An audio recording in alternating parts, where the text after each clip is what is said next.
வணக்கம். திருச்சி மண்ணச்சநல்லூர் தொகுதி தான் பரபரப்பாக இருந்துக்கிட்டே இருக்குது. திருச்சியை பொறுத்த வரைக்கும் என்னன்னு கேட்டிங்கன்னா, ஜாதி கலவரமே உருவாயிரும் போல இருக்குது. அந்த அளவுக்கு இருக்குது. ஏன்னா இப்போ மண்ணச்சநல்லூர் எம்எல்ஏவா திமுக சேர்ந்த கதிரவன் இருக்கார். அவர் ரெட்டியார் சமுதாயத்தை சேர்ந்தவர். அவர் அமைச்சர் நேருக்கு உறவினர். அவருடைய கல்லூரி கூட மண்ணச்சநல்லூர் பகுதியில் இருக்குது. அதனால் தாண்டி பார்த்தீங்கன்னா, இப்போ அதிமுக சார்பாக யார் போட்டி போடுறாருன்னா, கூட்டணி கட்சி சிங்கத்தமிழர் முன்னேற்ற படை அப்படின்னு சொல்லிட்டு ஆர்வி பரதன் அவர் போட்டி போடுறாரு. இரட்டை இலை சின்னத்தில் தான் போட்டி போடுறாரு. அவர் முத்திரையர் சமுதாயத்தை சேர்ந்தவர். இப்போ முத்திரையர் சமுதாய மக்கள் அந்த பகுதியில் கொஞ்சம் அதிகம். ஏற்கனவே அதிமுக சார்பாக பரமேஸ்வரின்னு ஒரு எம்எல்ஏ இருந்தாங்க, முத்திரையர் சமுதாயத்தை சேர்ந்தவங்க. முத்திரையர் சமுதாய வாக்குகள் அதிகமாக அங்கே இருக்குது. அது பரவலாக எல்லாத்துக்கும் போகுது. ஒவ்வொரு டைமும் நமக்கு சீட்டே கொடுக்க மாட்டேறாங்க அப்படின்னு சொல்லிட்டு இப்போ ஆர்வி பரதன் போட்டி போடுறாரு. அதிமுக சார்பாக போட்டி போடுறாரு, கூட்டணி கட்சி சார்பாக. அதனால் பார்த்தீங்கன்னா, களத்தில் இறங்கி வேலை பார்க்குறாங்க. பெரிய அளவில் ஜாதிய மோதல்லாம் ஏற்படும் போல இருக்குது. அந்த மாதிரி ஒரு சூழ்நிலைகள், பரபரப்பான ஒரு பதட்டமான ஒரு சட்டமன்ற தொகுதியாக தான் பார்க்கப்படுது. இதில் யார் வெற்றி பெறுவா அப்படிங்கிறத தாண்டி திரும்பவும் தன்னை தக்க வச்சுக்கணும், எம்எல்ஏவாக தொடரணும் அப்படிங்கிறதுல கதிரவன் களத்தில் இறங்கி வேலை பார்க்குறாரு. அதுலேயும் குறிப்பாக அவர் கல்லூரியில் படிக்கிற பசங்களை எல்லாத்தையுமே ஒரு 10,000 ரூபா பணத்தை கொடுத்து பிரியாணியை போட்டு போய் தொகுதி வாரியாக நீங்கள் போய் வேலை பாருங்கள் அப்படின்னு சொல்கிறாரு. அதுக்கு அந்த படிக்கிற பசங்க ஓகே தான், காசு கிடைக்கிது, லீவ் நாள் காசு கிடைக்கிது. ரெண்டாவது நமக்கு செலவுக்கு சாப்பாடு 3 வேளையும் சாப்பாடு போட்டுறாங்க. நம்ம போய் தேர்தல் பிரச்சாரம் பண்ணுறதுல என்ன இருக்குது அப்படிங்கிறது தான் களத்தில் இறக்கி விட்டுட்டார். அது இல்லாமல் அவர் ஆஸ்பத்திரியில் கிட்னி திருட்டுலாம் நடந்திருக்குது அப்படின்னு சொல்லி ஒரு குற்றச்சாட்டு. அது வழக்கெல்லாம் பதிவு பண்ணியிருக்காங்க. அது சம்மந்தமாகலாம் பார்த்து இப்போ விமர்சனங்கள் பயங்கரமாக இருக்குது. கிட்னி திருடர் கதிரவன் அப்படின்னு சொல்லிலாம் விமர்சனம்லாம் பேசுகிறாங்க.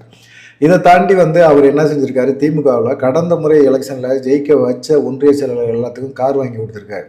அது இல்லாமல் பார்த்திங்கன்னா, கடந்த முறை தன்னை வெற்றி பெற வச்ச நிர்வாகிகள் கிட்டத்தட்ட ஒரு 60 பேரை வெளிநாட்டுக்கு சுற்றுப்பயணம்லாம் கூட்டிகிட்டு போகிறார். அதுக்கப்புறமா இப்போ இந்த முறை இவரை கதிரவனை ஜெயிக்க வச்சா கண்டிப்பாக எல்லாத்துக்கும் பைக் 2.5 லட்ச ரூபா பைக் வாங்கி தரேன்னு சொல்லிட்டு ஓப்பன் டாக்காக பேசியிருக்கிறாரு. நிர்வாகிகள் ஆலோசனை கூட்டத்தில் பேசியிருக்காரு. எல்லாத்துக்கும் நான் செய்கிறேன்ப்பா, தயாராக இருக்கிறேன்ப்பா, நீங்கள் களத்தில் இறங்கி வேலை பாருங்கள், கண்டிப்பாக என்னை ஜெயிக்க வைங்கன்னு சொல்லிட்டார். இப்போ என்னன்னா, பரதனுக்கு அதுதான் மிகப்பெரிய ஒரு பிரச்சனை. என்னன்னா, அவங்க சமுதாயத்தை சேர்ந்தவங்களும் பார்த்திங்கன்னா சிலர் அந்த சைடு இது பண்ண ஆரம்பிக்கிறாங்க. இப்போ களத்தில் இறங்கி மண்ணச்சநல்லூரில் படிக்கிற ஒரு கதிரவன் கல்லூரியில் படிக்கிற நபர்களை, சின்ன பசங்களை, காலேஜில் படிக்கிற பசங்களை, ராகுல் சுதாகர் அப்படிங்கிற பசங்களை அவர் பிரச்சாரத்துக்கு விடுறார். மணியம்பட்டி அப்படிங்கிற பகுதியில் போய் ஒரு திமுகவோட நிர்வாகி வீட்டில் தங்கி அவங்க அந்தந்த தொகுதியில் யார் யார்கிட்ட போய் பேசணும் அப்படிங்கிறத வச்சு அவங்க பேசுகிறாங்க. இதை என்ன செய்கிறாங்க, அந்த பகுதியில் இருக்கிற அதிமுகவை சேர்ந்த குமார் அப்படிங்கிறவர் போய் தட்டி கேட்குறாரு. எப்படி இந்த ஏரியாவில் இருக்கமே ஓட்டு கேட்கலாம், நீ கேளு, எங்களுக்கு ஒன்றும் பிரச்சனை கிடையாது. நீ ஏன் அடுத்தவனை, கல்லூரியில் படிக்கிறவனை, காலேஜ் பசங்களை காசு கொடுத்து நீங்கள் இப்போ தேர்தல் பிரச்சாரம் பண்ண வைக்கிறது தப்பு, இந்த ஏரியாவுக்கு சம்மந்தம் இல்லாதவன் தப்பு அப்படின்னு சொல்லிட்டு அந்த வீட்டில் இருந்த 2 பேரை பிடிக்கிறாங்க. ஒருத்தர் ராகுல், இன்னொன்று சுதாகர். 2 பேர்த்தையும் பிடிக்கிறாங்க. அவனை விசாரிக்கிறாங்க. அவனை சமயபுரத்துக்கிட்ட பக்கத்தில் ஒரு கிராமம், அந்த கிராமத்தில் இருக்கோம், இந்த கல்லூரியில் படிக்கிறோம், நாங்கள் லீவ் நாளில் தேர்தல் பிரச்சாரம் பண்ணுறோம், எங்களுக்கு பணம் தராங்க அப்படிங்கிறத அவங்க தெளிவாக தான் சொல்கிறாப்புல. ஆனாலும் இவங்க என்ன செய்கிறாங்க, அடிச்சு போடுறாங்க அப்படிங்கிறது ராகுல் சுதாகர் இவங்க சொல்கிறது தான். ஏன்னா அந்த ஏரியாவில் இருக்கிறவங்க எல்லாருமே பயங்கரமான ஒரு கோவத்தில் இருக்கிறாங்க. அதிமுக காரங்களை தாண்டி சமுதாய உணர்வோடு இருக்கிற நபர்களும் ரொம்ப கோவத்தில் இருந்தாங்க. அதனால் என்ன பண்ணுறது அப்படின்னு தெரியல. இந்த பசங்க 2 பேருமே அப்புறமா விட்டுறாங்க. அப்புறமா திமுகவில் இருக்கிறவங்களும் போய் அதிமுக குமார் அப்படிங்கிறவரும் அதிமுக சேர்ந்த நபர்கள் எல்லாருமே சேர்ந்து அவங்கள்ட்ட காம்ப்ரமைஸ் பண்ணி அதுக்கப்புறமா பேசி முடிவு பண்ணி விட்ட பிறகு இந்த 2 பேரும் போய் திமுக காரங்க என்ன செய்கிறாங்க, புகார் கொடுத்துட்றாங்க. இவங்க 2 பேருமே மாற்று சமுதாயத்தை சேர்ந்தவங்க, பட்டியலின சமுதாயத்தை சேர்ந்தவங்க. எங்களை அடித்தாங்க, எங்கள் ஜாதியை சொல்லி திட்டினாங்க அப்படின்னு சொல்லிட்டு புகார் கொடுக்குறாங்க. புகார் கொடுத்த உடனே என்ன செய்கிறாங்க, காவல்துறை நைட்டு 2 மணிக்கு குமார் வீட்டுக்கு போய் தூங்கிட்டு இருக்க குமாரை அடித்து எழுப்பி கைது பண்ணி கொண்டு போயிட்டாங்க. என்ன வழக்கு, SC/ST ஆக்டு தான் போட்டாங்க. ஜாதியை சொல்லி திட்டினீங்க, அடிச்சிங்க அப்படின்னு சொல்லிட்டு போட்டாங்க. இப்போ என்னன்னா, குமாரோட மனைவி, மகன், அப்புறம் உறவினர்கள் எல்லாமே பெருமங்கலம் அந்த தேசிய துறையூர் நெடுஞ்சாலையில் பெருமங்கலம் பகுதியில் என்ன செய்கிறாங்க, எல்லாம் சேரை போட்டு உட்காந்துட்டாங்க, நடு ரோட்டில் உட்காந்துட்டாங்க. டிராஃபிக்கு பாதிப்பு, பயங்கரமான பாதிப்பு.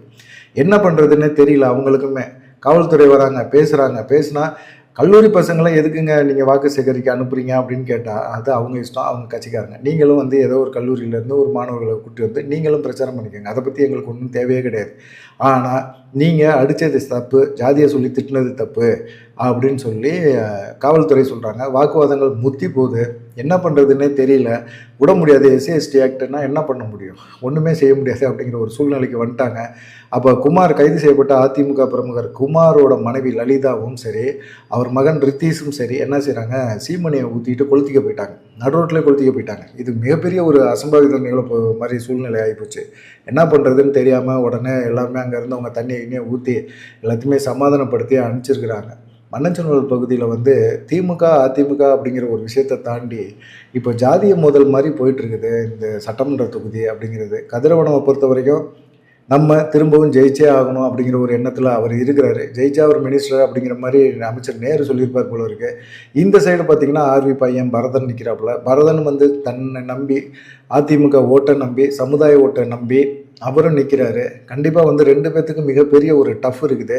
ஆனால் கதிரவன் வந்து நிறையா வந்து திமுக நிர்வாகிகளுக்கு இலவசங்களை அள்ளி கொடுக்குறாரு. பரதனும் கொடுப்பாரு அப்படின்னு எதிர்பார்க்குறாங்க. சமுதாயத்துக்காக பரதனை வந்து நிற்கிறாரு அப்படிங்கும்போது தோத்துறக்கூடாதுன்னு கதிரவன் வந்து ஒரு மெனக்கட்டுறாரு அப்படிங்கிற ஒரு விஷயந்தான் பார்க்கப்படுது. ஜாதியை முதல்ல கொண்டு போகாமல் சுமூகமான ஒரு தேர்தலாக கொண்டு போகணும் அப்படிங்கிறது தான் எல்லாத்தோட எண்ணமுமாக இருக்குது. பார்க்கலாம் என்ன நடக்கும் அப்படின்னு சொல்லிட்டு. மண்ணச்சநல்லூர் தொகுதியை சேர்ந்தவங்க நீங்களாக இருந்தீங்கன்னா உண்மையான நிலவரம் என்ன நடந்துகிட்டு இருக்கு, உண்மையிலே அது சமுதாய ஜாதிய ரீதியான ஒரு போக்காக இந்த அரசியல் போயிட்டுருக்குதா அப்படிங்கிறத மறக்காமல் கமெண்ட் பண்ணுங்கள். நன்றி, வணக்கம்.